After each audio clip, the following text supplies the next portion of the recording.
And we're on. Emannuella Pintus. It's good to have you back on the show.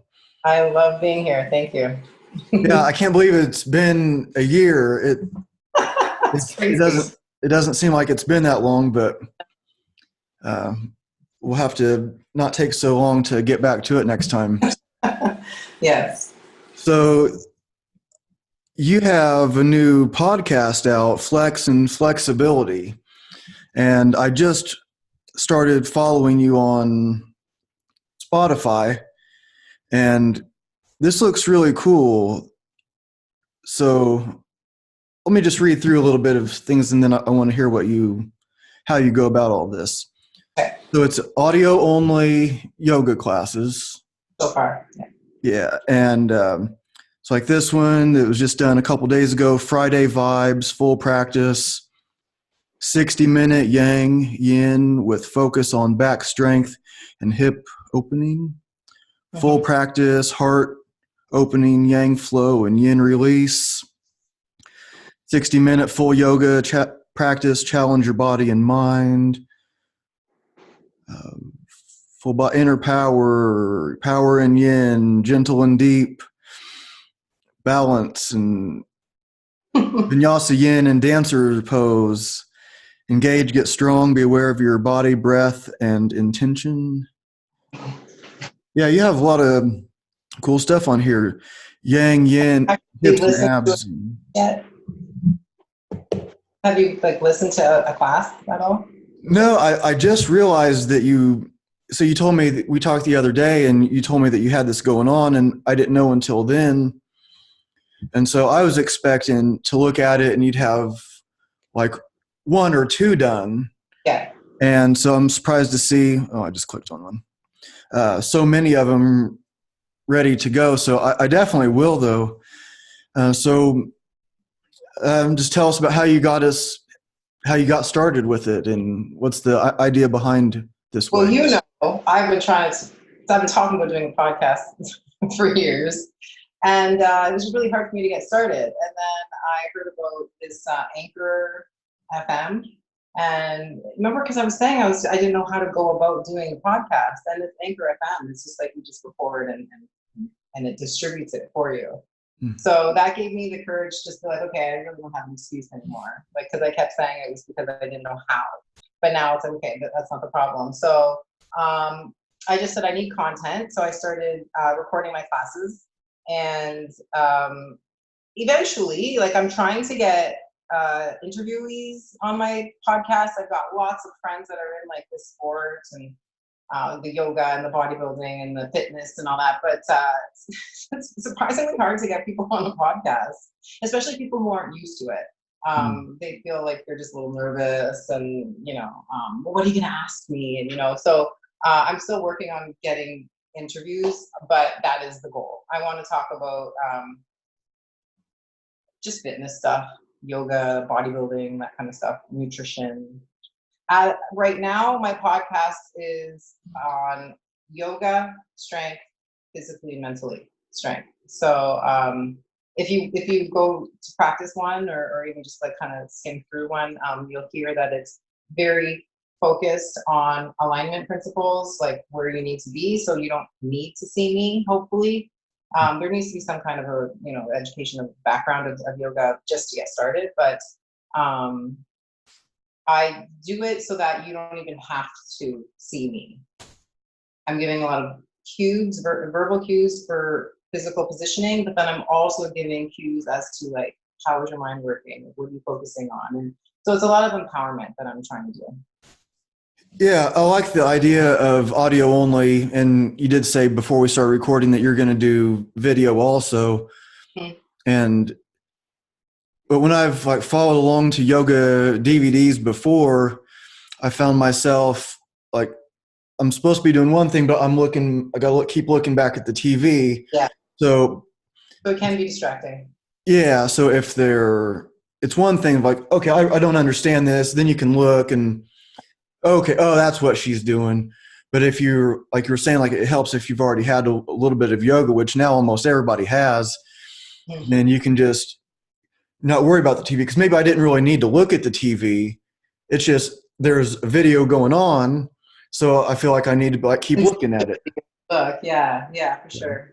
Yeah. So this being audio only, it requires you to be a little more self-confident, more self-intuitive as to what you're doing with your positioning, and it's very internal. Like I try to teach the intention of the posture rather than this is what it's supposed to look like. Like I'd rather you be putting the focus into the position. It's not going to look the way that the next person is going to look, but you're getting the benefit of the posture. Right. So what would be an example of that? Just something simple, not even simple, like say warrior three. Like a lot of people will go into the posture without proper alignment. They just think they need to fold forward and they need to have their arms over their head and they need to be straight parallel to the floor. And like there's all these like cues that the teachers give for the end result of what it's supposed to look like. But the process is the point of the pose. You know what I mean? So like the process is now ground your foot. We're going to start from there, you know, and then where are your hips? The point is to get a hamstring stretch, not to get a side bend. So there's like so many things. And then I'll have people start straight up and then go down. You know what I mean? So like a lot of my warrior threes are never an actual parallel, you know, because very few people can do that with the proper engagement, the proper flexibility, the proper lengthening of the hamstring, all that kind of stuff. So I'm more about strengthening the body in its correct alignment before you move on to what it's supposed to look like. So that's how I teach. Yeah, that makes sense to me too. And so what about the flexibility? Are you, because we see like in I don't know if you're part of that group or not, yoga and movement research community Facebook group. I don't know if you're there's like 20 some thousand people in it or 30,000. Sometimes somebody will post something like, well, recently it might not even be like a real person. It might be like a troll or something, but like there was a posture where like the person is, it's kind of like a firefly, but with both legs behind the head and then like hand balancing. So you're up on your arms, but and your legs are behind your head, like kind of upright. I don't know what I'm sure you know what I'm talking about. Yeah. So she was like, how do you do this? And then so like right away people are going like, why would you want to? Oh, that's bad for your hips. Why would you? And so she's getting a lot of like haters kind of.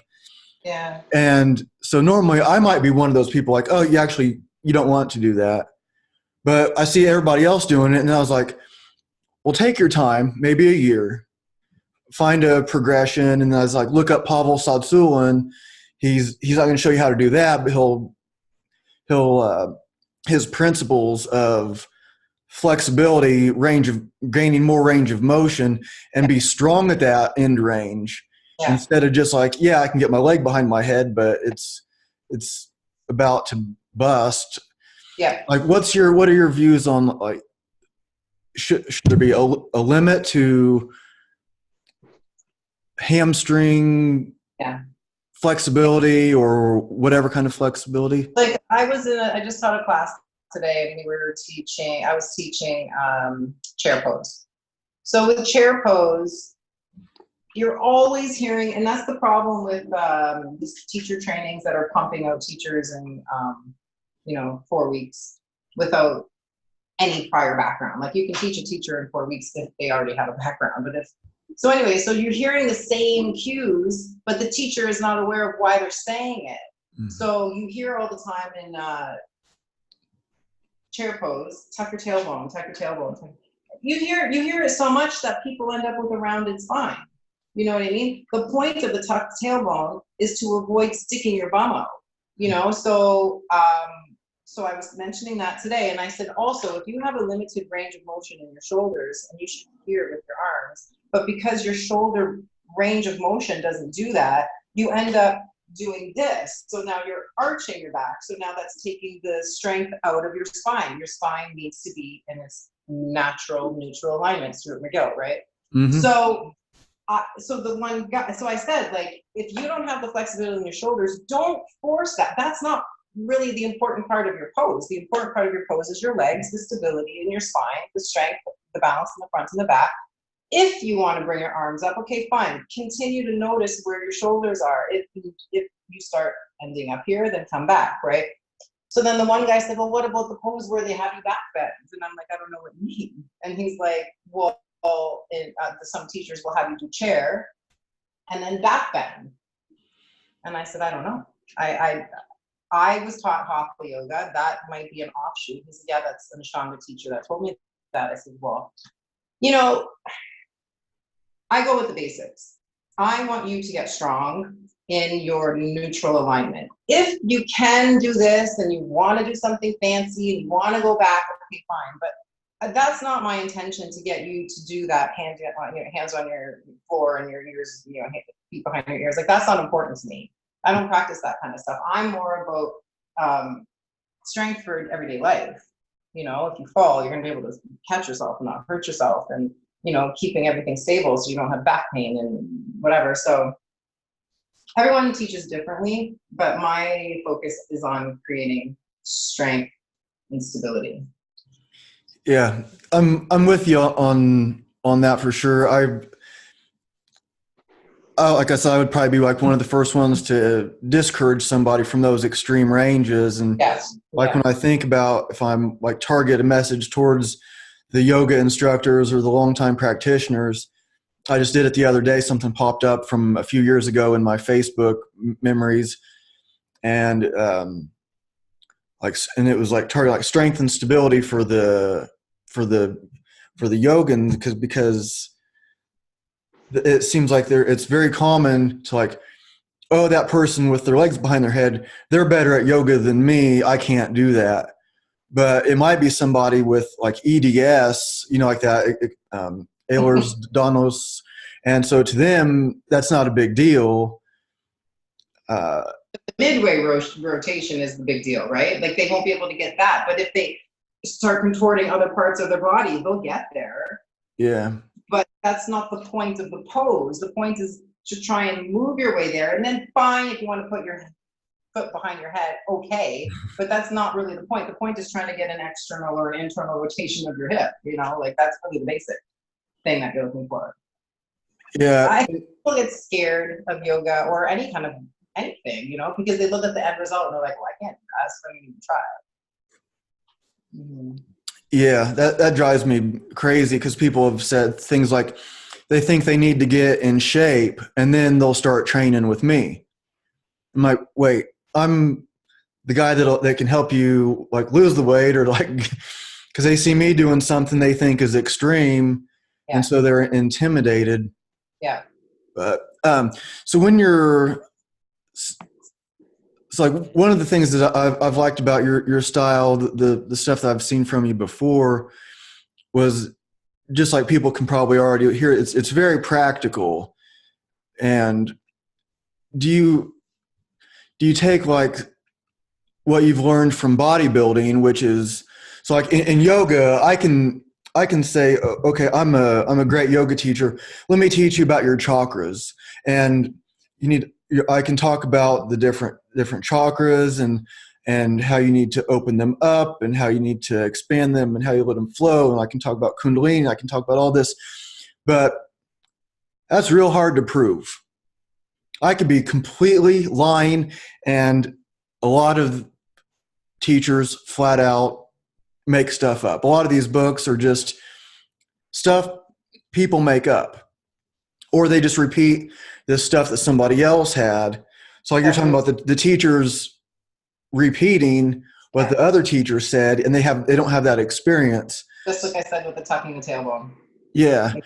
And so do you think like but if you go into a bodybuilding competition, you can't say, I am perfectly symmetrical.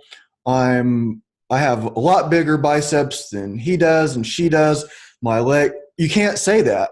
You have to actually prove it.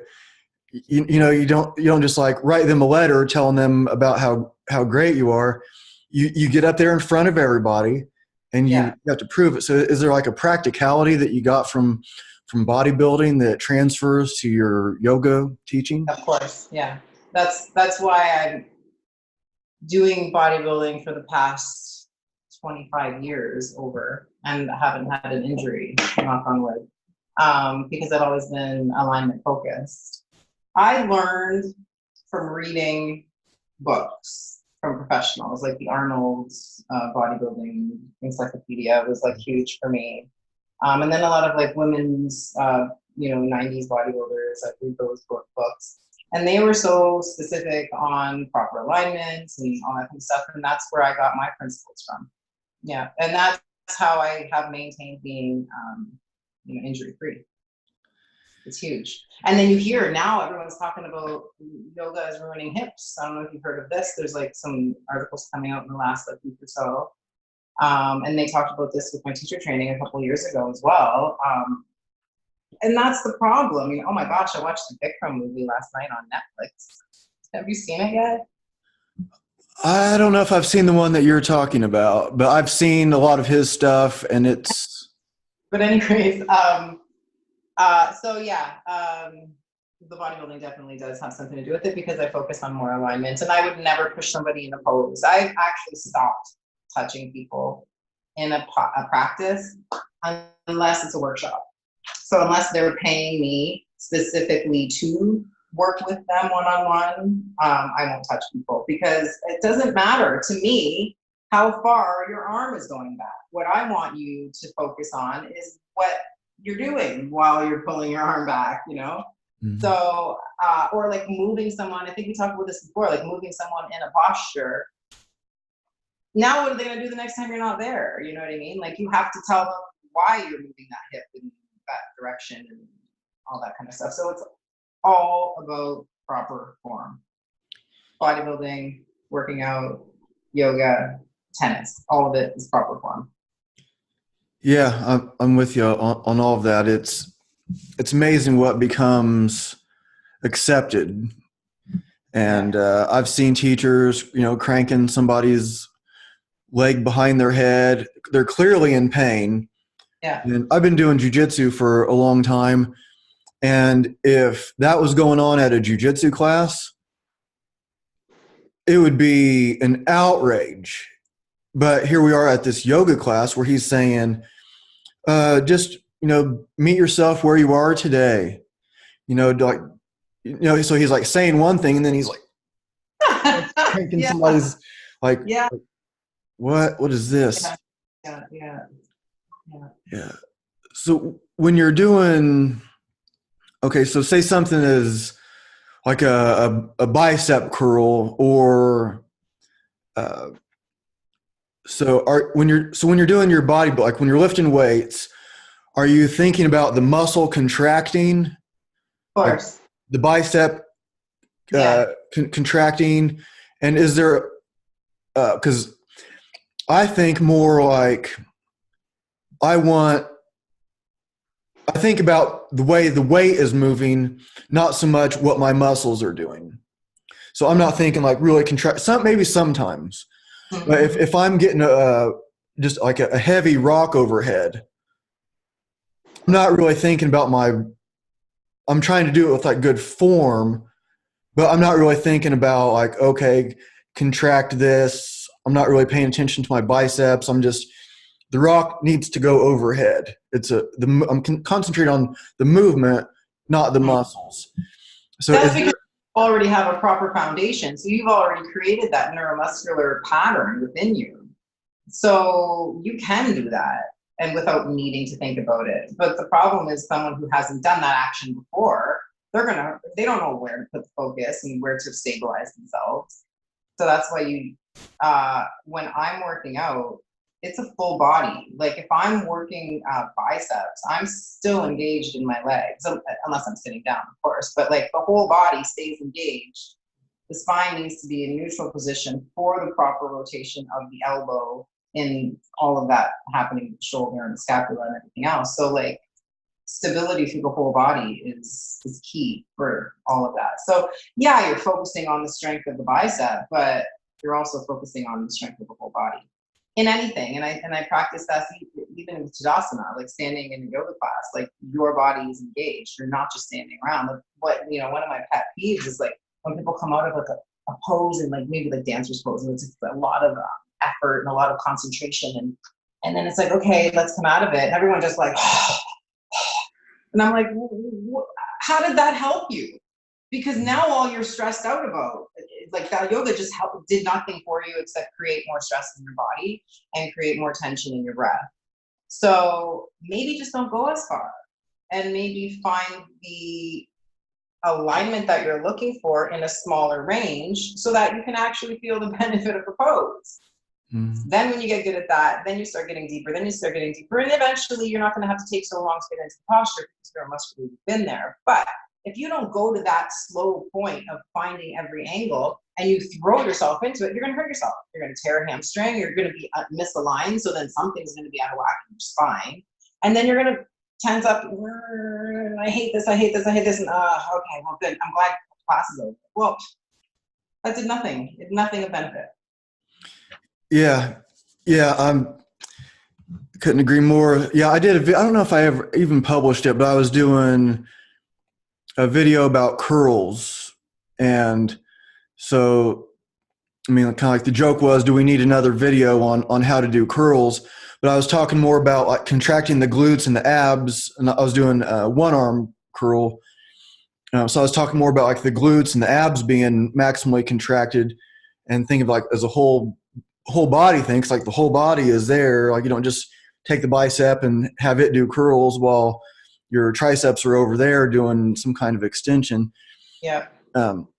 So you take that same sort of, so it sounds like you have somewhat of a progression. I don't know if this is like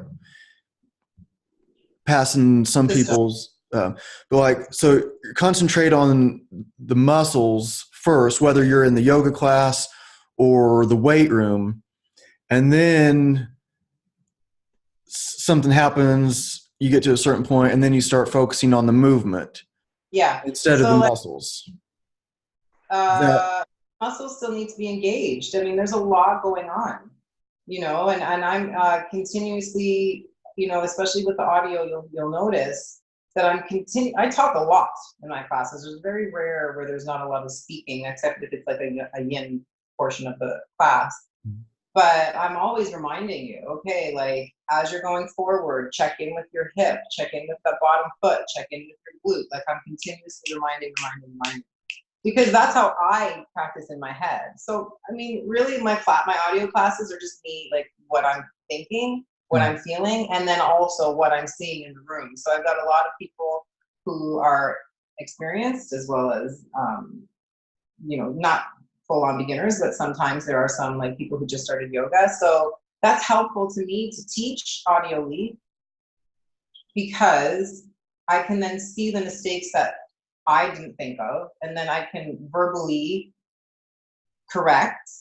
And then while another person is in the room or listening it to audio, that can help them get into the position correctly as well.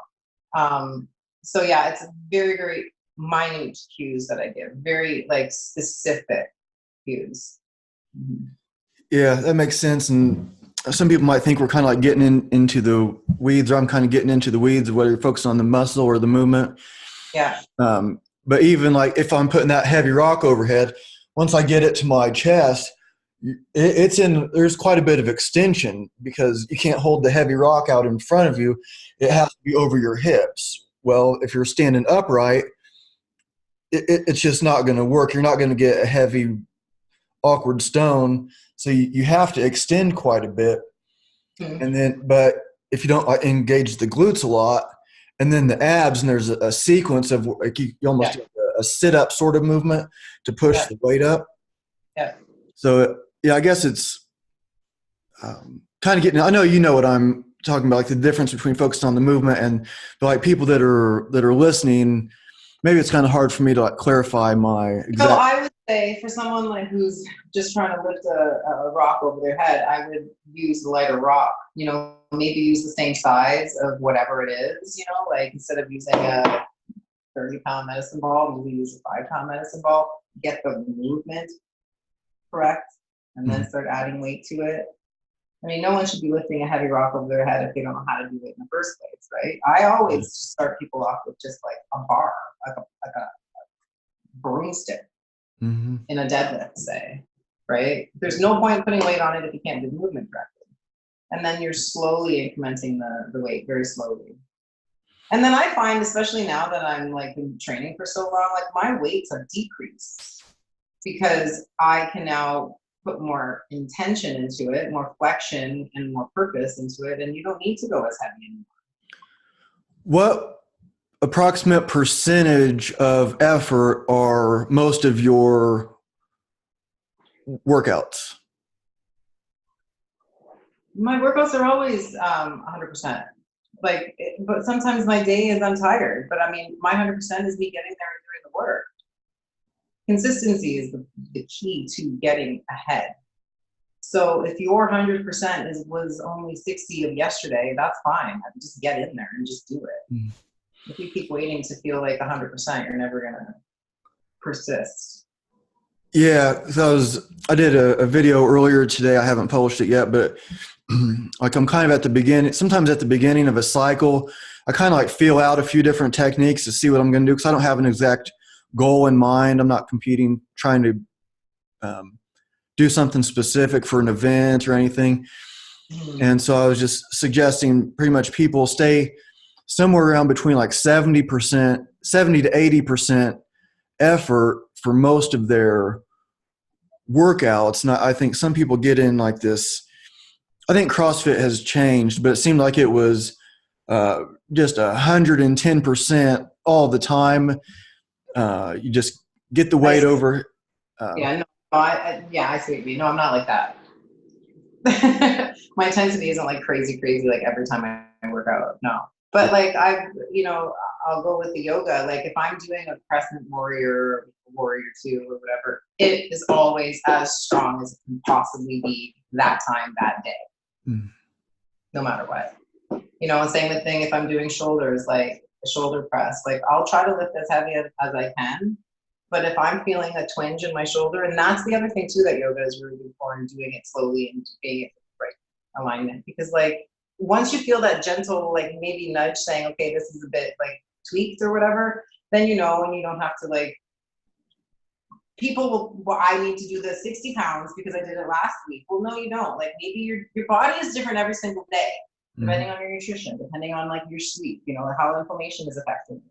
So I agree with you. Like that whole like mentality of like balls to the wall and no days off and all this kind of stuff. Like I don't really agree with that. I think that you have to, of course, take a day off when you need to, but like if your program says 3 days on, 1 day off, and on that day off you have energy, go to the freaking gym, like do something.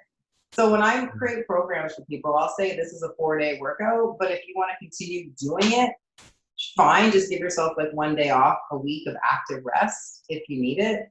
But like active rest would be like a yoga class or something.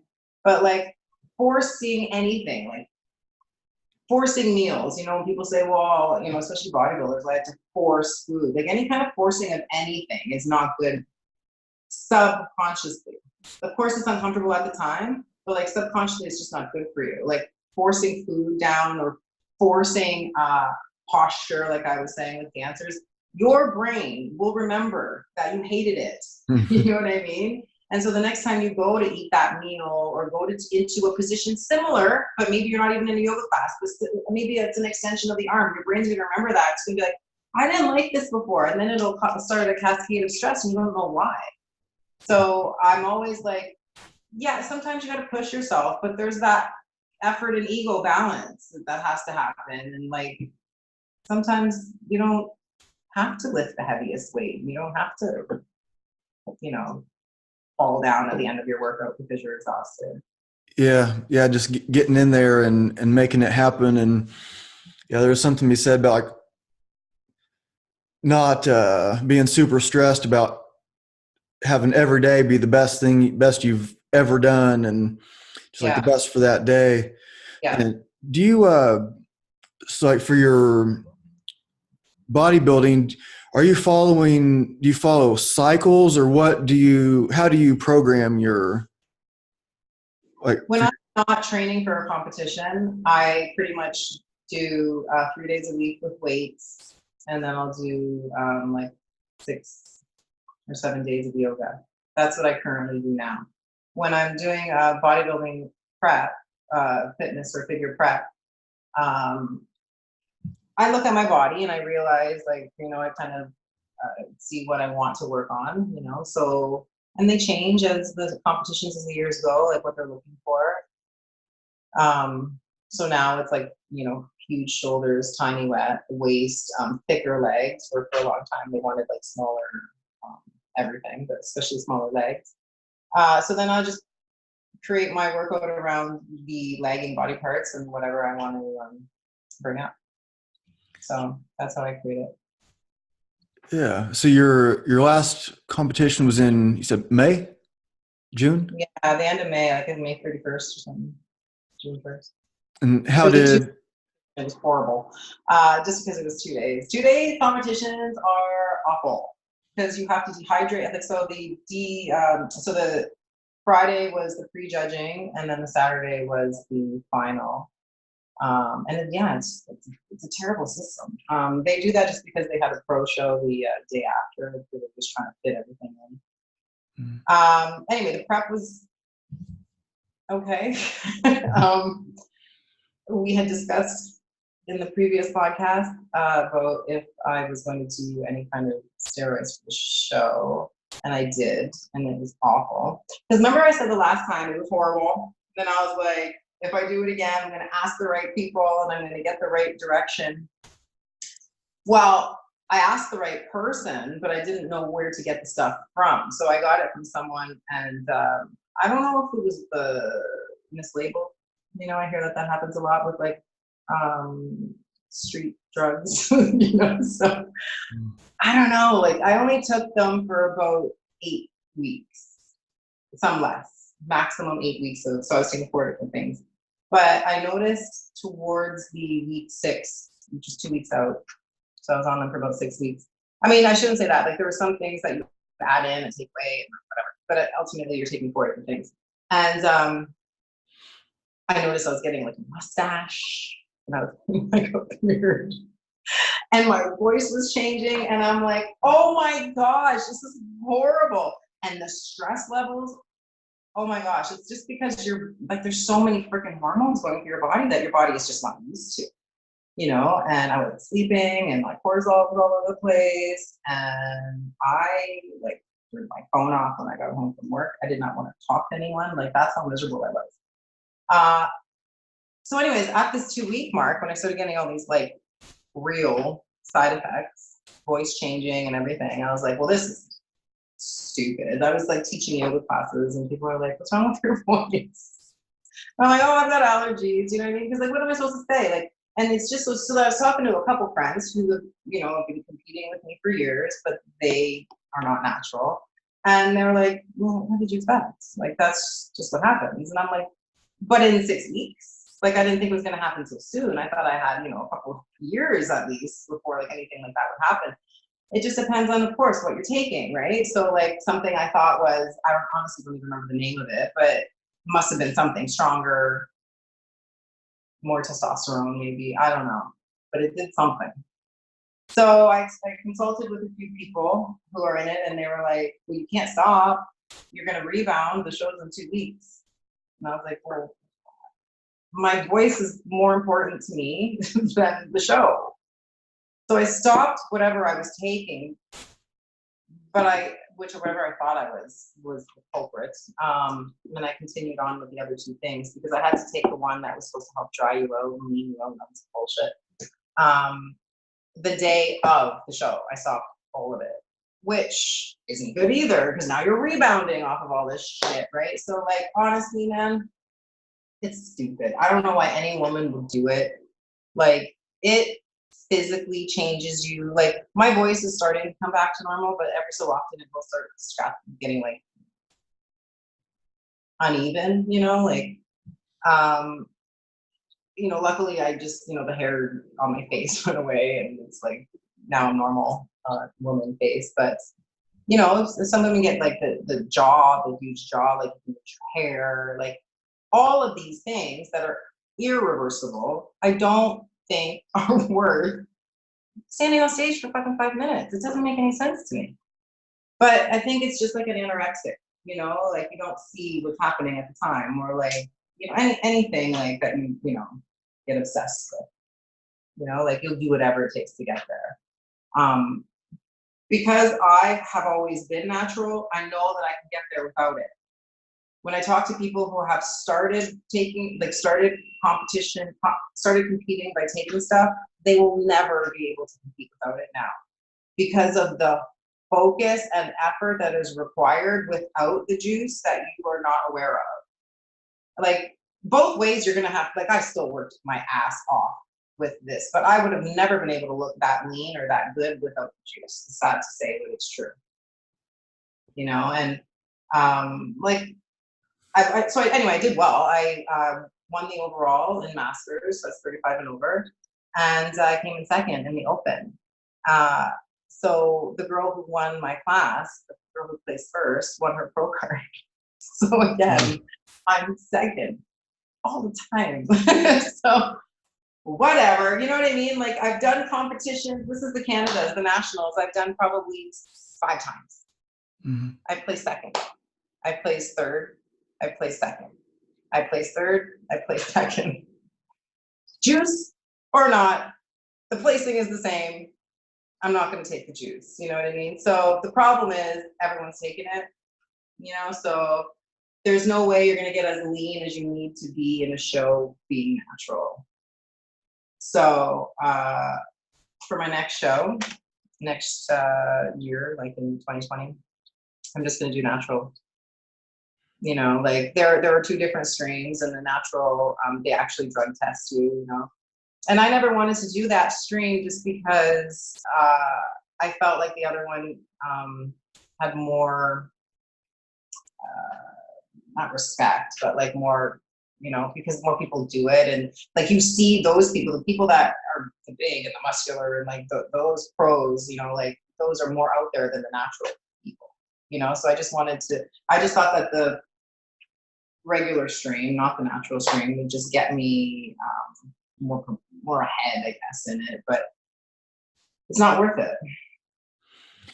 Yeah, like I'm trying to like figure out. I mean, obviously, like to win. When somebody wants to win, you ask, you know, like whether it's Olympic athletes or professional football players or whatever, they seem to know it's not healthy. They're going to take long-term damage, but to be a champion, get that belt that says you're the champion of the world. Yeah. And like you ask them if it's worth it, and they say yes. Where like to most people, like, no, that's not worth it. I don't want 80 concussions. I don't want. So, like, so you've talked about. I guess I get the natural thing, but even like the dehydrating and it seems like there's a disconnect between like when you're looking at, you know, 1988 Arnold, or you're looking at you know, Dorian Yates or whatever when he was winning. But it's like, is that healthy? Of course, people that know they're on steroids. But when I was, you know, 7, 8 years old, and I'm looking at these bodybuilding magazines, I didn't understand what. Yeah, no, either. Yeah. So like, how am I trying to say? Like, so for you, because you like even the natural ones, you're still going to have to like, cut water to. Yeah, but you're not manipulating hormones. Right. Like, the process is definitely not healthy. You know, but that's the stuff that you're going to do to you know, do the sport. That's just part of it. I mean, even in boxing, they have to dehydrate, and MMA and that kind of stuff. Yeah, there's definitely. I mean, starving yourself isn't healthy. Like, competing is not healthy. No, Yeah. you look great when you're on stage, but you will feel like you're gonna die. But I mean, that's, you know, competition. So what is it that makes you want to to do that then? I mean, I'm not saying it's wrong, or just like, I don't think it's wrong to be a boxer. But like I've done MMA fights, and I was like almost like glad I didn't do real well at the beginning, because then I would just be getting beat up by tougher and tougher guys. Yeah. And Yeah. I guess like what is it about what's Competing. the appeal? Because you obviously you probably have like guys going crazy for you all over the place, and like just the way you are. But before you start cutting the weight, I mean, I imagine you go to the gym and you know, I dude, they're think checking you out for sure. Like, it's just like putting yourself in an uncomfortable situation to strengthen your willpower. It's all mental. All of that's mental. Any kind of sport where you're getting into those extremes, those 100-mile races and all that stuff, like it's all mental. So I like it because it helps me to get stronger in my focus. And then I just like the way that I look in the process, but every competitor about 3 weeks out, 4 weeks out, hate it, and you'll see a lot of people putting on the Facebook, 3 weeks out and I feel great. They're all lying. Like maybe one or two people that have a really good coach and knows how to, take blood panels and give them the proper supplements to create that, balance of cortisol and stuff like that. But like everyone's freaking dying 3 weeks out. But like that's the point of the effort, is to see how far you can strengthen yourself. Like, yeah, you're starving, but like a lot of people starve. You know what I mean? Like this is nothing compared to what other people have to go through in the world. You know what I mean? Like it makes you realize like you don't have to freaking eat every 3 hours. You're not gonna die. Like it's really mentally strengthening if you do it properly, of course. yeah, yeah, it's interesting relation to some of like the more aesthetic, not aesthetic, like the word that sounds like it, the yogi, the renunciate, the one that's not eating, the one that's, so he's not going to look like a bodybuilder. He's starving skin and bones. You see like the Siddhartha when he's going through his change before he realizes, oh, well, that's not the way either. Um, it's funny how those words sound alike, the ascetic and ascetic. You know what I'm saying? Yeah, yeah. But so do you make that relation in your mind between like those yogis that drive themselves to these extremes, they look like the opposite of a bodybuilder, but do you see like a similar mindset? Is it? Yeah, yeah, but in any of that kind of stuff, yeah, definitely. Anything worth, having, you have to work for. That's what life is about. It's about challenges, and it's about like getting stronger and pushing past that and realizing the potential. So, but again, it's with anything. If you flail around all day, like flop around and do nothing, like your body goes to waste, your emotions go to waste. Like you have to have that fire just to, you get to choose how deeply you want to push or how much you need. I'm again an extreme with competitions, and for some people they shouldn't do competitions, because it's just that's not what the challenge that they need. There's different challenges, you know. Yeah. When what was I going to say? Like, do you see like an end point? Do you think, okay, you're going to do this for another 5 years? I don't see the point. I've been saying it for the past 5 years and I'm retired. So then like 2 years ago, I was like, okay, fine, I'll do one more. And then like, this past year, I'm like, okay, one more. And now I'm already thinking about doing it next year. So I don't know. I'm a little bit, I don't want to say addicted, but I'm a little bit like, I feel like it's such a part of me now. I've been doing it for like most of my life. So I feel good knowing that there is like something to work towards and stuff. But maybe, like I am getting up there in age, and it's not cheap to do these competitions too, so that's another factor. Um, I don't know. Eventually, maybe I'll, maybe next year will be the last one, and who knows? Yeah, I remember what I was going to say before. It was like I thought of asking you about the steroid thing, and then I decided not to. So I was glad that you brought it up without me Mm-hmm. asking. And like the don't like the one I don't know anything about steroids really, but Don't I either. don't the ones like the famous pros like the Dorian Yates and like aren't they working with a doctor that's monitoring? Exactly. Yeah, Yeah. and so when Those are, the other people are not. Like people at my gym are not. I have a friend that's ordering it from China. Who knows what you're getting? Like, so yeah, I mean, that's what I mean. If you can get it done correctly by a doctor who's like, checking your blood panels all the time, it's possible. Much easier with men because the top testosterone is just naturally higher in them. Um, yeah, all of it's just difficult because you don't like you want to do it and you want to you can't go to the doctor and be like, I want to do a competition. Can you give me some steroids? Like that's not going to happen. So yeah, you just gotta hope for the best. I don't know. I don't know what to tell you. I think you should do it at all. I don't think anyone should do it, but it's at that point where now everyone has to do it because they have to compete with everyone else who's doing it.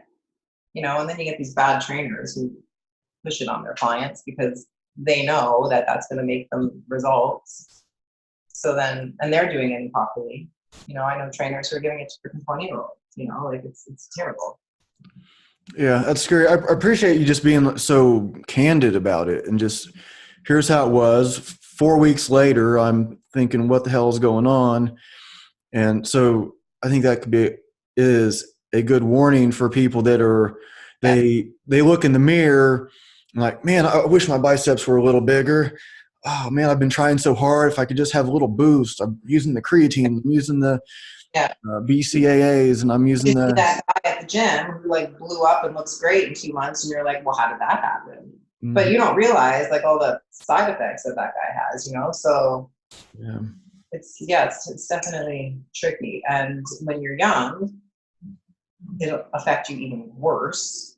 Because then it stops your body from producing it the way it naturally should. Men are, being prescribed testosterone therapy, in their 40s, and that's fine, but women taking testosterone, especially 20-year-old women, like it's just terrible. Yeah, it's weird the way the sport is turning that way. They keep on trying to turn it back, and they keep on saying, okay, well, we don't want the guys to be as muscular, so then they brought in that classic physique for men. And then the same thing with figure. They tried to size it down, but every year, as soon as they size it down, every year it just gradually increases, and then to just keep up, like you kind of have to, like I don't know. You have to have like that. We went to the Arnold's years ago, like 20 years ago or whatever. And one of my friends, I think it was Dorian, it was like one of those guys huge, and he was like, well, how do I get to be like you? Like, what do I need to do? He's like, you need to have a death wish because of the stuff that you got to do to your body. Like he was blatant and said you have to have a lot of money and you have to have a death wish because like the way to get to the size is not going to be healthy. Yeah, and Dorian has completely changed his tune. Oh, he looks fantastic. Now he's into psychedelics and he's all about the spirituality stuff. His show with Joe Rogan, and he did one on London Real. They followed him around for a while. He's still doing intense workouts, but he's like wearing like brightly colored shirts and stuff that have these like crazy patterns on them, and he's like Mr. Spirituality now. It's amazing to see because I remember him being on the. I don't know how long it's been since he's been on the cover of the magazines, but I had those magazines, Yeah. and the transitions from Arnold to Dorian, and I remember all that, and Frigno and all that stuff. So it's amazing to see his transformation like that. And so You you're know, a kind of lot. like, Sorry to interrupt, but a lot of the bodybuilders from his era are not even alive anymore. yeah. You know what I mean? Because of all the shit that they did to themselves back then. Anyways, Yeah. go on. Yeah, it's scary. So you were already like talking a little bit about the future of bodybuilding and how they've tried to cut it back. We don't want you to be so big, and then little by little they get bigger and bigger, and they're doing more and more drugs, and most of them I don't know what they're doing. And do you see like a light at the end? Like, do you see like, or is there a competition that maybe isn't so big, but man, they have it figured out? They have a cool competition. Maybe so many people don't know about it, but is there people out there doing it the right way, or So there's more natural shows now. I know in Ontario, where I live, they have added more natural shows the last few years. I don't know if that's to promote that. I don't know why they added in also so many shows, maybe just to make money. mm-hmm. But at least that's giving more options for people. So maybe like it depends on what people, what the trend goes towards. But there has been the natural shows going on for years. I don't know if they'll become more popular. I hope they do, because it's like I said, if you can continue to keep putting more juice, and now they've got SARMs. A lot of people taking SARMs. What's that? Selective androgen receptor modulators, SARMs. They've been around for a few years. Similar to steroids, not like a pro-hormone. I don't really know a lot about it, but remember back in the day, the pro-hormones, so like andro and all those kind of things. I think it's similar to that, but it's a selective androgen receptor modulator. It's modulating the receptors in your body. That will have a long-term effect. So they don't know what the long-term effects are, though. So you'll hear a lot of experts, like a lot of, even like health and fitness people, and they're like, you know what, take the juice instead, because at least you know what the juice is going to do to you. You know what the side effects are. SARMs are just like you have no idea. It could completely shut down how your body absorbs testosterone once you're done, or your androgens once you're done, because they modulate the receptors. You don't know how long that lasts. So anyways, they're designer drugs. They're coming out with all different things. So who knows if it's going to, get to the point where people are like, forget it, I'm just going to go natural. I doubt that's going to happen, but Yeah. So you were talking about how, like now they want like women to have the big shoulders, the big legs, and that's changed over time. And then so that going into these competitions, so your workouts are designed to fit that. That's the competition. So if you were going to design a competition, what is your ideal? I think what they're doing is fine. I just think that when you're expecting women to have the size of shoulders of men, it's excessive. That's all, I think that the shape is fine. I think the women look fantastic, but just shrink everything down a little bit. Like the shoulders can still be bigger than the waist, and the legs can be bigger than the waist, and all that kind of stuff. But you're getting the same woman. It's just like that much bigger. It doesn't necessarily need to be that way. Mm-hmm. So that's what I would say is get to the point of the physique that you want without having to add that other stuff to it.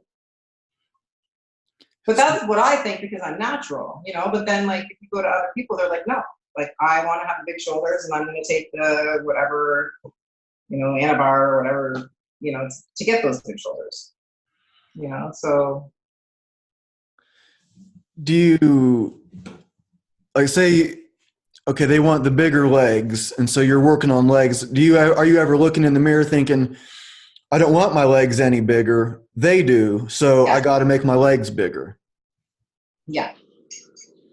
Yeah. Definitely. That's why I saw bodybuilding for a long time.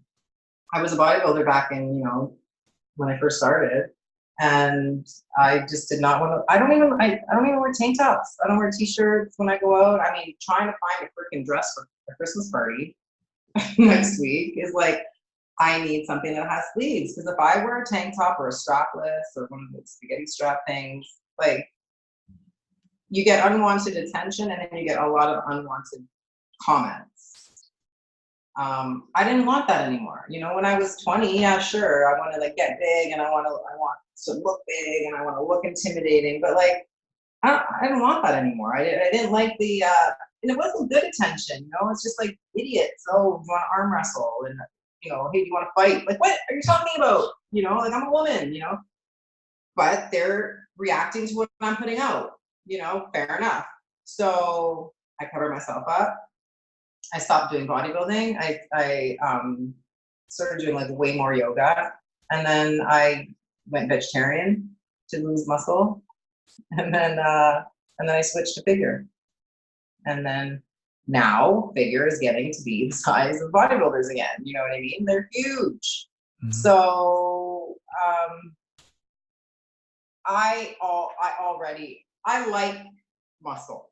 I will always like muscle, but I don't like the attention that it gives. So like, if I'm in the gym, if I'm at a yoga studio, yeah, I'm gonna wear a tank top because we're all in the same situation. But if I'm like going to a Christmas party or like just, going out to the mall, I mean, I guess I shouldn't say that. Like, when you're trying to dress up, I think is when it's worse. When you're trying to like actually look feminine, and then it's just like, I don't like the way it looks on me. Yeah. So yeah, there was a point that I didn't want to have all the muscle. And so people, do you get negative comments now? Like people don't really notice because I'm always covered up. But yeah, if and not negative so much, but like, you must work out a lot, like, if you want to have people come up and talk to you that you don't know, then fine, go out with a tank top. Mm-hmm. And it's not always negative, but it's just something that people don't normally see a lot, and so that they will, comment. It's horrible in other countries. Like, I was like accused of being a man, you know what I mean? Because I have muscle, and it's just like, it's embarrassing, So then that's why I just cover up. Yeah, our reactions, because we want to think that like what other people think doesn't matter, but it kind of does. It kind of doesn't. It kind of does. Let them think what they want, but now I got to interact with them because now Yeah. they're commenting on it too. Like, yeah, you're just inviting that, and I don't want to invite that, so that's why I just don't put it out there. Yeah, when I was training one of my clients at the last gym I worked at, I have my own gym now, but when I was training woman, she's like mid 40s, and she was doing trap bar carries with it was like either her body weight or even a little bit more. So it was pretty good lift. And so like when she's lifting it, she like had like made a noise, like a lifting noise, a grunt kind of thing, like involuntary sort of the sound of effort. Yeah. And there was a woman with another trainer looking at her like that is just the dumbest thing she's ever saw. It's gross. And like, it's like dumb. And I'm thinking, I hate to offend another trainer, but I'm thinking, I got to be careful like what I say. Well, no, I don't. No, I don't. The other trainer, I don't think, like, I wouldn't refer people to her because I don't think she's very good. I haven't seen people make progress. She doesn't have them use heavy weights. Not that everybody has to use heavier and heavier weights all the time. Not that I think every woman needs to be carrying her body weight on a trap bar across the room. But it's like,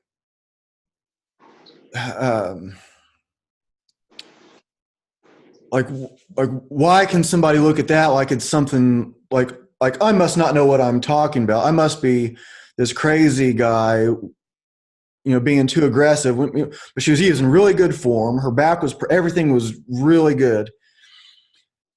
And it was like people are almost like more comfortable, um, since they're not putting out that kind of effort. They look at somebody else like that's Sit down.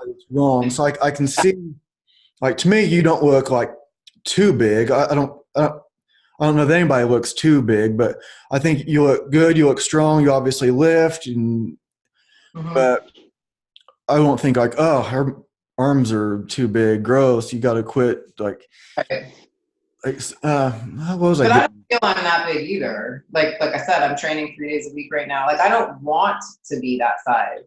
And I think that's another reason why I want to just do natural shows too, because they're not going to be as big. And I got to carry around the body as well, like, so yeah, you want it to look a certain way on that day of stage, when you have to stay on the stage, but like, you still have to be happy with what you look like in the, meantime.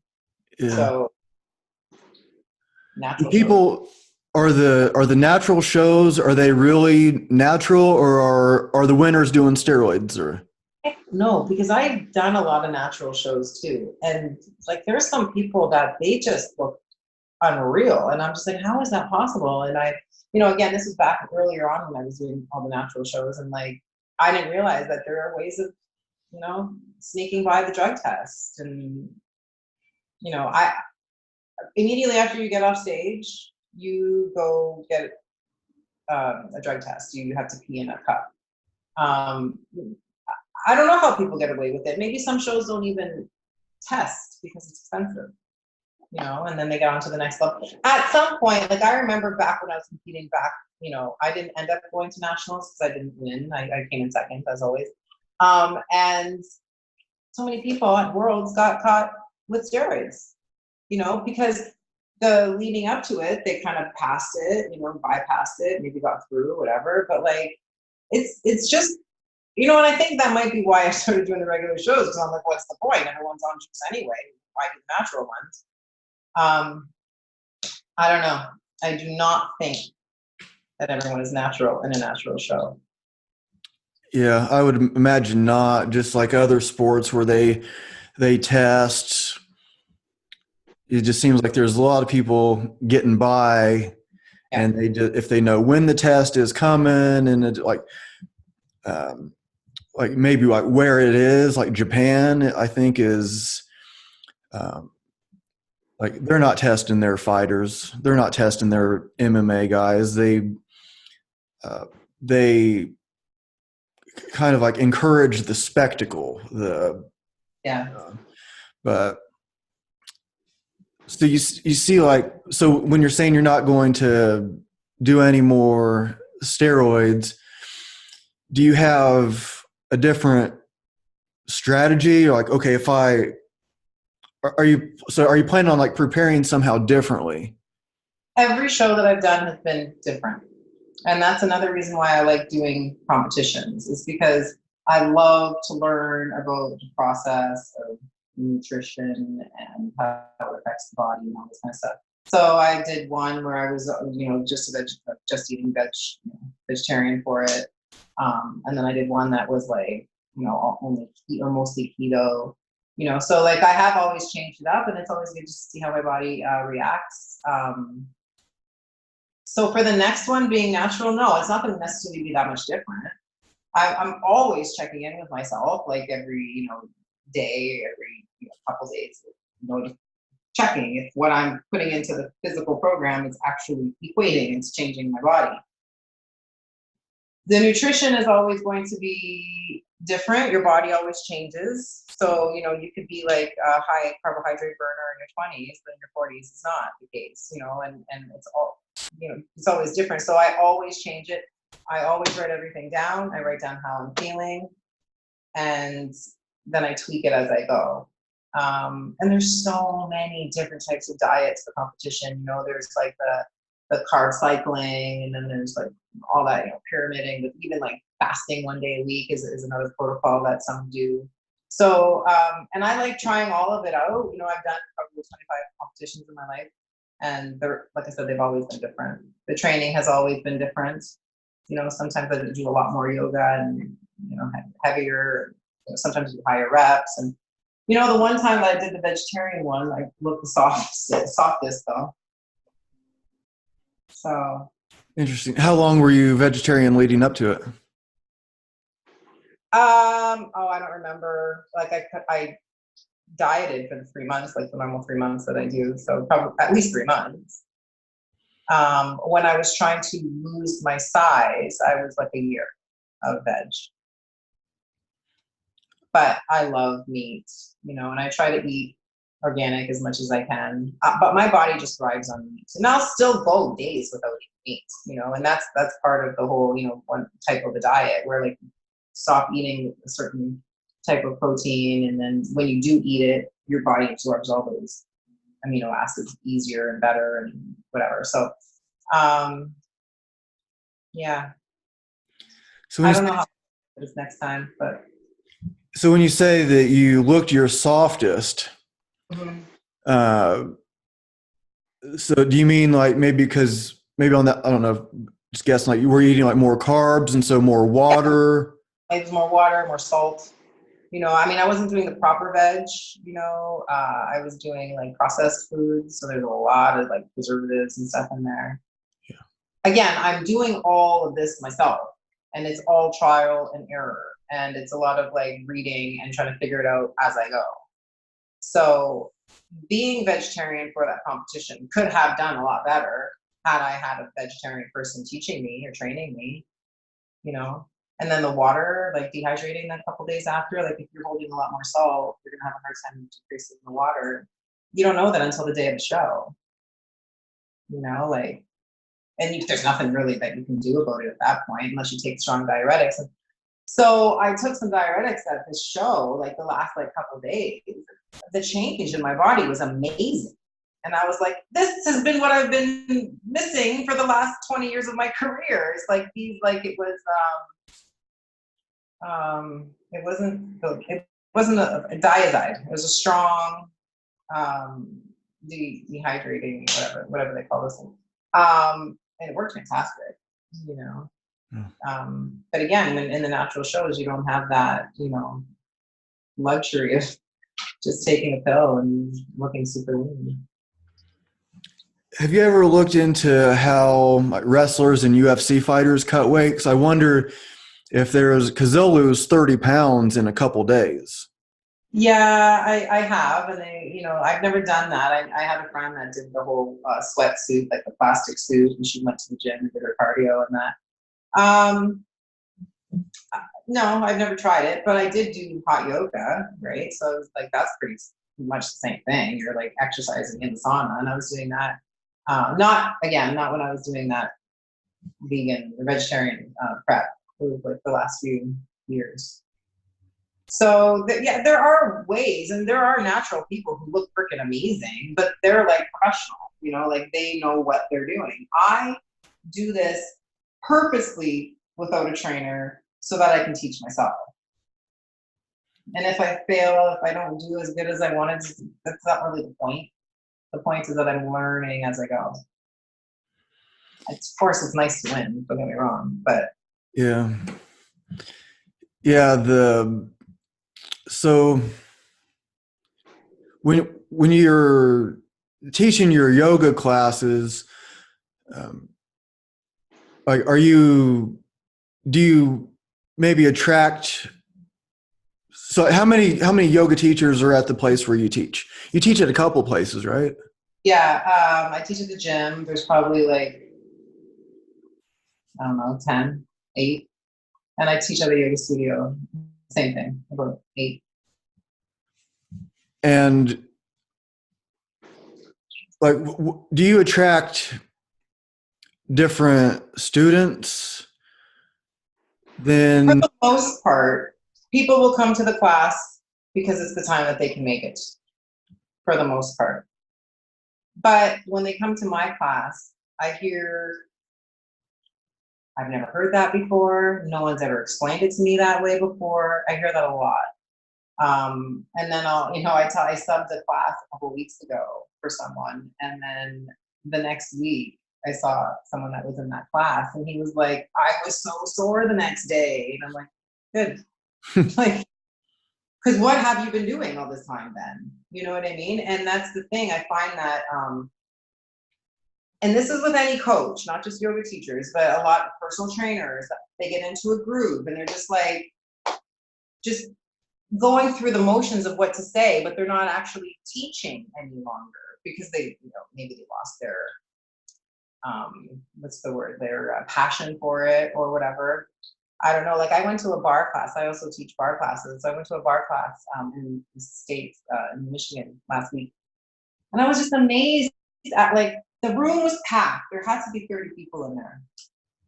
And the teacher was just walking up and down the room, hands behind her back, and kick 10, 9, 8. And she's not even like watching people. And I'm like, what's the point of you being here as a teacher? And what was really interesting was when she would count down, and it's like 3, 2, and like before she even got to 1, everyone stopped. Like, what are you teaching? Because you're letting everyone quit before the end of the countdown. You're not teaching anything. Like, and I was just so, and the more I go to classes, the more I'm just like, you know what? So I just finished running a 4-week workshop, strictly on alignment, and I've got people coming to me that have been in yoga for 5 years, and they're like, I had no idea that whatever, my hip was supposed to be up in whatever pose, like these small little teeny things. What are teachers teaching? You know what I mean? Like, why are you even bothering then? So yeah, I really feel strongly about translating the message of the practice for the purpose of the practice, not just if I can get my $35 to teach the class.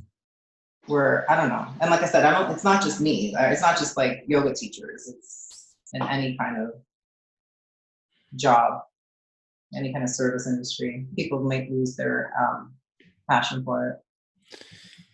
Yeah, I think sometimes that can come from burnout. One of my friends, he teaches at a bunch of different places.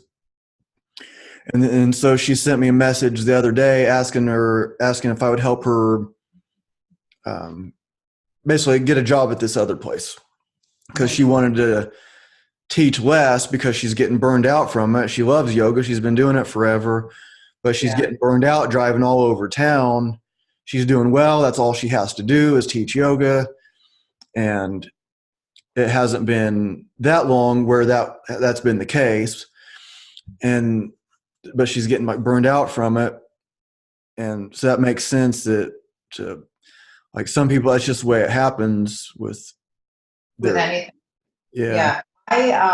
So I mentioned I had subbed the class like last week, but this one teacher was gone for like 3 weeks. So I subbed all of her classes along with my classes. And just like a couple of days ago, I was in the middle of the class, and in my head, I was like, I need a break. Like, I feel like I don't want to even listen to myself talk, and especially when you're kind of teaching the same principles over and over again, and it just gets to be too much, like, especially when you're giving so much of yourself, and like you said, sometimes teachers just like zone out because like they just are burnt out. And you have to be aware of that, as a teacher. It's just like with your yoga practice, physical yoga practice, the effort and the ego, you have to know when it's time to just take a step back and give yourself some rest with anything. Yeah. Do you do, so when you do like workshops, you said it was an alignment workshop. Is that what you said? Yeah. How often are you doing those?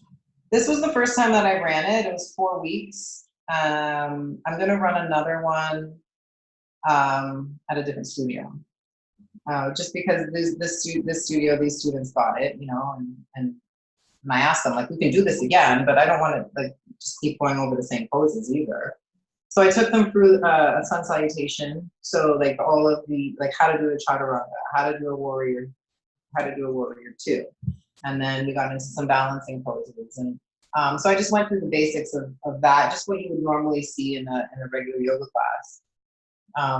So I think that that's a good workshop. It's a good clinic that people can learn a lot from. I was even thinking about videotaping it and then just putting it out there, but I bought one of those friggin' GoPros and it didn't work. So I returned it, and then I tried videotaping it on my phone and that didn't work. So anyway, I think that the content is excellent.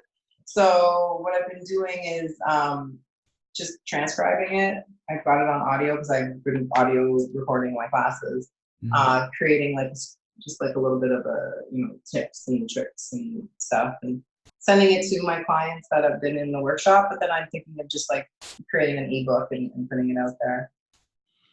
Yeah, adding videos, it can be a hassle, but it's kind of once you get used to it, and and you can record like on Facebook Live, or not Facebook Live. I'm at YouTube Live, and you can record it, so it's not actually going out live. It just records it.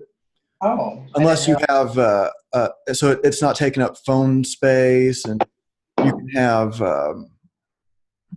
it might only go up to like 70 minutes. I had two different videos that were over 70 minutes that just disappeared. Oh, okay. But you can store it on there without it going out live, but it's kind of a simple way that I found, as long as you don't go over that amount of time. But you can't do it with your phone unless you have over 1,000 subscribers. But it'll let you do it with your laptop for whatever reason. But so do you ever teach outside? No. I live in Canada. It's freezing outside. So it's always cold, right? No, not always, but I mean, it's freezing right now. It'll be cold for 6 months. Yeah. Is anybody teaching yoga outside there? Like in the cold? Yeah. Or just like whenever. Like, do you know of like outdoor yoga classes there? 'Cause it's kind of a thing here, like at parks and stuff. And yeah, I've heard of people doing it. I've never gone.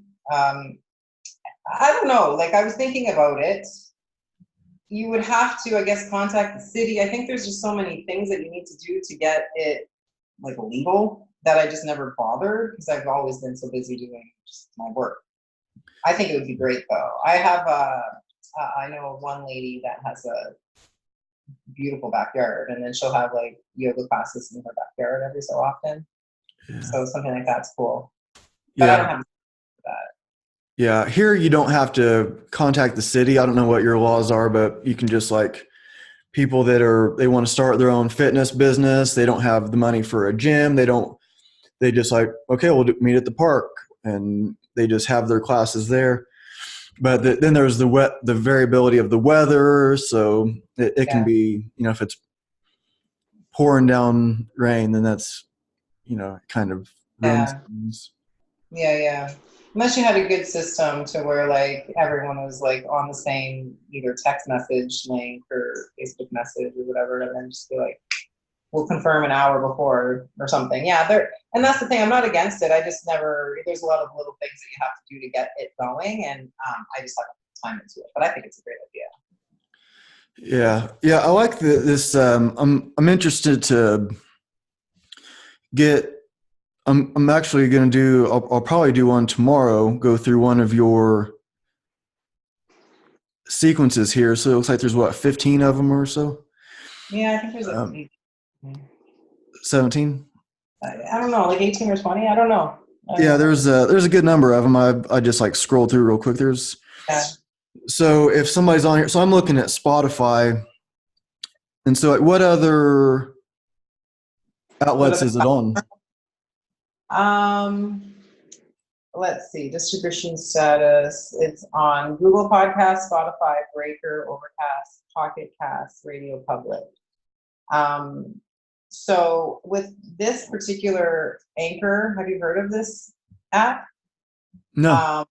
So you just like record and then you upload it. It's super cool. And then they find you the places to post it. I'm assuming that it depends on how many people download it before they can put it onto other podcasts platforms. But like, it just says like, we're working on getting your podcast on every listening platform. We'll let you know when it becomes available. So Yeah, that's really cool. I will share the podcast or the Spotify link. I know a cool. lot of people around here have. I mean, the show goes out all over the world. Most people that listen are not around here. Around Yeah, here, what's interesting, you can see like the analytics on it, and like the people who are listening are like not like 46 are from the US, 40% Canada, and then there's like Australia, Germany, United Kingdom, Turkey. So it's pretty cool, like how it's like so all over the place. I love it. yeah, yeah. I use Libsyn, so and it sends it to iTunes and Spotify. All the it's like 50 some. I don't even know. It's a bunch, and then YouTube. It's different, but last time I checked on Libsyn, it was 99 countries that the show has been heard. That's awesome. And it's probably more than that with YouTube. YouTube changed the way it shows the analytics. Okay. So, but it's like there's 195 countries on the planet. And so it's just weird. So just like you're seeing like these people from all over, you're seeing these analytics, and it's just cool to think that somebody from India is tuning in and following along to your program. So yeah, it's a really cool thing to see grow, and I'm sure you're just going to take off, and it's. I hope so. Like I really hope. I want to be able to give something that people can actually use, you know. So if I can help people feel good in their bodies and all that stuff, and yeah, I really do hope I can help. So share it. Yeah, And is there one you would recommend starting with? there's a gentle one in there. You could do that. But the ones that have like the power, those are good ones too. It depends on what you want. Like if you're looking for just something to relax, but if you want like a workout, go with one of the power ones. They all have a little bit of stretching at the end, so you're gonna get a little bit of both, the power and the stretch. Yeah, they all have good descriptions, so people can just scroll through and see what it is that they're looking for. And so you were saying you might have guests on also. So you mean you might have a teacher taking somebody through a sequence, or you're going to be talking with them about? Do interviews. Yeah, like fitness people, fitness, like yoga teachers, fitness competitors, just talking about everyday stuff. Like, again, I'm all about the little things, right? So just like little things that can help get you ahead with whatever you're doing, you know. Just things to make life easier. Yeah. Yeah. Like there's something like I like doing shows with guests, of course, but also by myself. I started doing more by myself. And then as I was changing the name of the show from Fitness and Consciousness to Path Notes, I found myself like what am I doing? Like, and so there was a little while I wasn't like really reaching out to guests, and I get people send me messages to come on the show, and but there was like how am I supposed to say? I guess when you're doing it by yourself, maybe when you're recording, and some of it's probably like stream of consciousness. Well, that's the one thing I wanted to ask you about. Like how much of it do you actually plan out, and how much of it just pops out as you're going along? So what I was getting at is like when I'm doing these shows by myself, like with you coming on, I know what I'm going to be asking you about. And when I do a show by myself, it's usually like the subject will pop in my mind, and then it's almost like this instant download of information. It's like, here's a book. Okay. And well, I don't know what's in the book yet. I have to hit record and start talking. Yeah. And then these ideas come out of my mind. I think sometimes I'm probably just like rambling on and on, like which I'll do sometimes. But then sometimes like something pops out that I'm like, oh, okay. Like how much of yours is planned out line by line and how much of it is It is all organic, all of it. Yeah. cool? I go by the energy in the room. So if I try to do this audio and I do it by myself with no one in the room, it's much more difficult because I am very much speaking from the heart. So like when I'm teaching the class, the physical part of it, I'm watching and I'm feeling in my own body as well because I'm doing the class with them and I'm watching them at the same time. So I'm giving the verbal cues for that. But I'm also very much on mindset and focus and intention. So like even I will be surprised at the stuff that comes out of my mouth when I'm talking because like I draw it from the people in the room though, and I don't know if I can like possibly stuff that I'm going through in my life as well. Like different books that I'm reading at the time, those quotes will start coming out. So it's very much all organic. I don't know if I'd be able to do it without, like to have to write it down line by line. It would not definitely not be the same. Yeah. Yeah, it's really cool. So the ones that are on Spotify, those are you're teaching to a room? Yep. There's a room. There's you can hear people in the background. You can hear me correcting certain specific people. Sometimes I'll stop for a couple seconds and like re-teach the posture because I see that too many people are doing it incorrectly. So that might get distracting if you are in the, of what listening it on the podcast. But I'm hoping that those stops that I create to bring the focus into the pose, even though it's for someone else that's in the class at the time, I'm hoping is still going to bring the benefit to the person in their home listening by themselves. Yeah, I'm sure it would. People, there's common mistakes. Everybody is different, but then there's like a common recurring. And I hear that a lot where people will be like, I felt like you were talking right to me, like people say, because I'm feeling what they're feeling, so like I'm helping them through it. Like, if I'm in a plank and it's hard and I'm like, we can do this. You've only got 10 more seconds. Like, so like I'm feeling the discomfort and I'm pushing them along. So it wouldn't be the same intensity if I was just doing it by myself. Yeah. Yeah, I like that. That's really cool. I'm looking forward to it. And how much do you get into like the more spiritual aspects of practice? Like, do you talk about the chakras and do you talk about Kundalini, or do you get into that? Yeah, a little bit. Yeah. Yeah, I'll mention how the certain pose will bring up a certain chakra, but not a lot. It's not very fluff. Not that that's fluff, but mine is a bit more specific to the physical body. But I do bring a lot of mental awareness into it.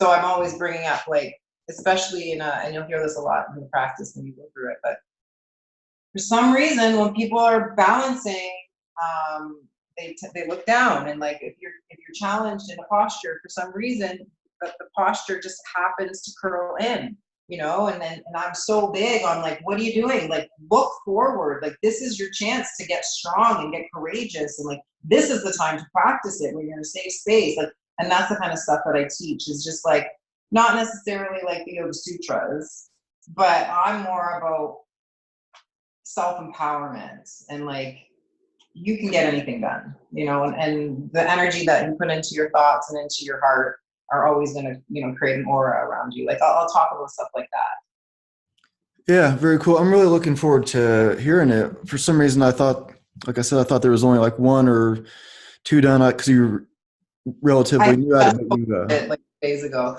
I wanted to make sure that there was enough content. That's why, yeah, you're surprised that there's so many. It's just because I just told people about it.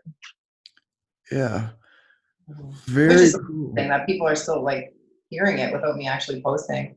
So I still don't know how it all goes. Like they have like keywords. So I put like yoga, workout, whatever, breathing, stretching. And I don't know exactly what is getting the people to it. I noticed that when I have in the title full practice or 60 minutes, those ones get a little bit more hits. Because maybe people want more of the full practice rather than the 10-minute or whatever. I don't know. Like I'm trying to still, go with that and then, give what people want. No one has left any comments yet, but I just want to give what people need, So like if people are fine with it, then I'll just keep doing it. But if people say I want more of whatever, I want to be able to offer that. Yeah, I don't get very many comments on mine. I can see the analytics and people are listening but I don't know that. I mean, you might get comments, but I don't know how common it is because I wouldn't even know how to comment on. Well, on this particular podcast platform, apparently there's a way that you can leave me a voice message. That's what it says, but I don't know how you would do it. Yeah, very interesting. I will be digging into it tomorrow for sure. I'll let you know what I do. And cool. So, record yourself. What'd you say? Record yourself on video during the class. Okay, I will. Okay, good. I could do it if it's 60 minutes. I could set my. You want me to do the whole 60 minutes? No. Record the whole thing, put it on YouTube or something like that? Yes, that would be awesome if you did that. Only if you want to. If you have, and that's the thing. I find that 60 minutes is a long time. Like I could even create 30-minute, whatever, if that's what people want. If you feel like, again, I just want to give what people are going to use. Like, do you feel 60 minutes is too long? No. Okay. No, I think that's about right. And I mean, I've done, some classes last 75 minutes, hour and a half, whatever. But I think 60 minutes is good. It seems like you can get a lot done. I know that some people don't have the time, so that's why I wanted to create some that are 20 minutes and 30 minutes, and that I will eventually get to that. I don't want to cut a class in half though, because you need to have the end. Like it's all kind of works together. Yeah. But if that's all you can do, then yeah, just do the 30 minutes and then do the second half later or whatever. No. Yeah, very cool. I'll do it tomorrow for sure. I know I'll have time and that will happen. Do you have anything else you're wanting to add? I think I'm about out of questions, and I know we could talk about this stuff forever, but. Well, I know the last time we discussed my website that I had just put up. So that's still there, and I still haven't done anything with it.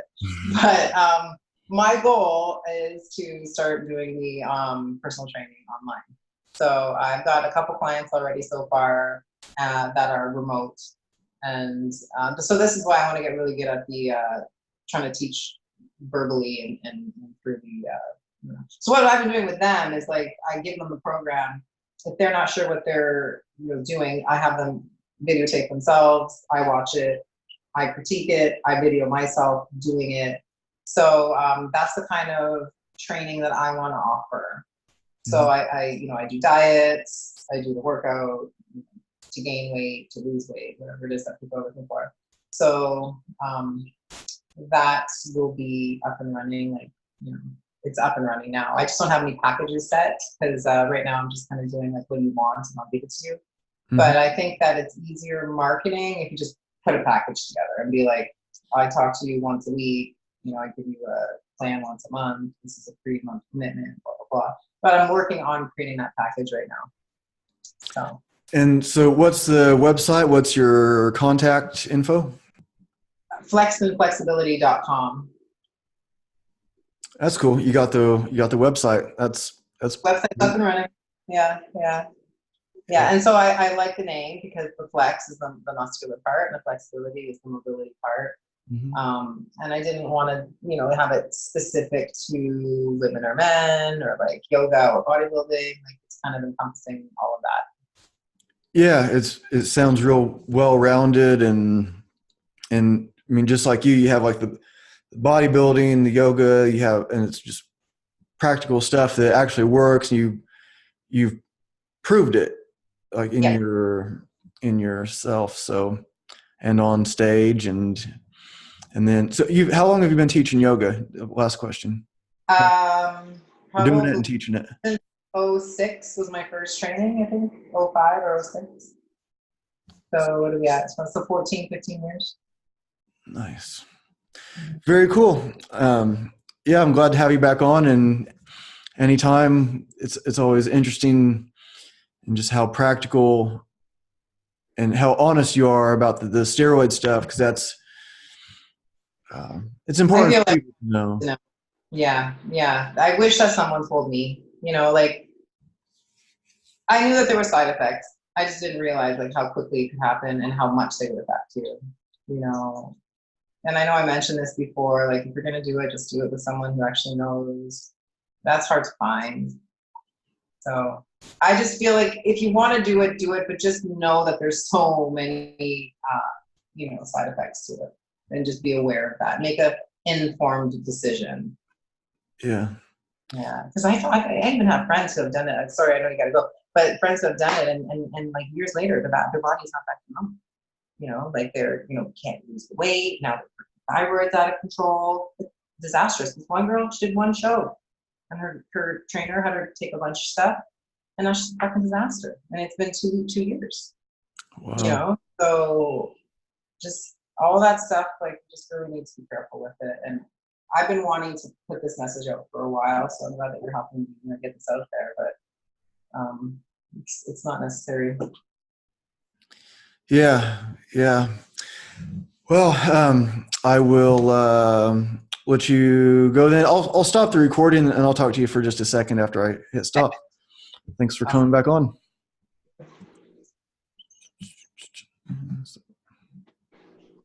Did I hit